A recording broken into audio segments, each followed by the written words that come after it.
నమస్తే, నేను మాలతి. హోలీ పండుగను హిందువులతో పాటు ఇతర మతాల వారు కుల మతాలకు అతీతంగా జరుపుకుంటూ ఉంటారు. ఇక ఈ పండుగ సమయంలో చిన్నారుల నుంచి పెద్దవాళ్ళ వరకు రంగుల వానలో తడిచి ముద్దవుతూ ఉంటారు. ఇక ఈ పండుగను సత్యయుగం నుంచి జరుపుకుంటున్నట్లు పురాణాల్లో పేర్కొనబడింది. అప్పటి నుంచి ప్రతి సంవత్సరం హోలీ పండుగ ఆనవాయితీగా వస్తుంది. హోలీ అంటే అగ్నికి సంబంధించినది.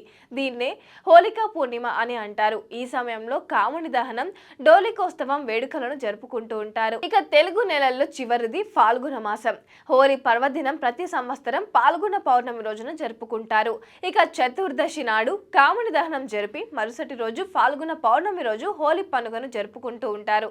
భారతదేశంలోనే కాకుండా నేపాల్, బంగ్లాదేశ్ దేశాల్లో కూడా వైభవంగా జరుపుకుంటారు. వసంత కాలంలో వచ్చే పండుగ కాబట్టి పూర్వం ఈ పండుగను వసంతోత్సవం పేరిట జరుపుకునేవారు. దీపావళి తర్వాత దేశంలో అత్యంత వేడుకగా జరుపుకునే పండుగల్లో ఇది ఒకటి. ఇక ఈ పండుగ సత్యయుగం నుంచి జరుపుకుంటున్నట్లు హిందూ పురాణాలు తెలుపుతున్నాయి. హోలీ అంటే అగ్ని లేదా అగ్నితో పునీతమైనది అని అర్థం. ఇక పేర్లు వేరైన పండుగ మాత్రం ఒక్కటే. హోలీ పండుగను హోలికా పూర్ణిమ అని, కాముని పౌర్ణమి అని కూడా అంటారు. మరో విశేషం ఏమిటంటే శ్రీ మహాలక్ష్మి ఈ రోజునే క్షీరసాగరం నుంచి ఉద్భవించింది కాబట్టి ఈ రోజున శ్రీ లక్ష్మి జయంతిని కూడా మనం జరుపుకుంటాం. పెద్దలు కూడా పిల్లలుగా మారిపోయి ఈ హోలీ పండుగ జరుపుకోవడం వెనుక ఓ పురాణ గాథ కూడా ఉంది.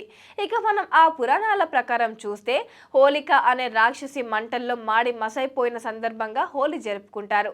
విష్ణు భక్తుడు ప్రహ్లాదుడి తండ్రి హిరణ్యకశపుడు ప్రహ్లాదుడిని చంపడానికి రాక్షసి హోలిక ప్రయత్నిస్తోంది. ప్రహ్లాదుడు విష్ణు భక్తుడు కావడం, తనని మాత్రమే పూజించాలన్న తన మాట వినకపోవడంతో హిరణ్యకశపుడే తన ప్రహ్లాదుడిని చంపాలని ఆదేశాలు ఇస్తూ ఉంటాడు.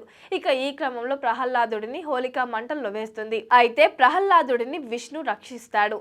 ఆ మంటల్లో హోలిక పడి కాలిపోతుంది. దీంతో అప్పటి నుంచి ప్రజలు హోలీ పండుగను జరుపుకుంటారని హిందువుల నమ్మకం.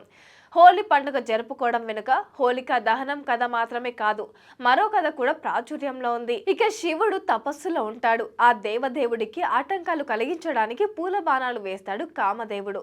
దీంతో శివుడు ఆగ్రహంతో కామదేవుడి శరీరాన్ని నాశనం చేస్తాడు.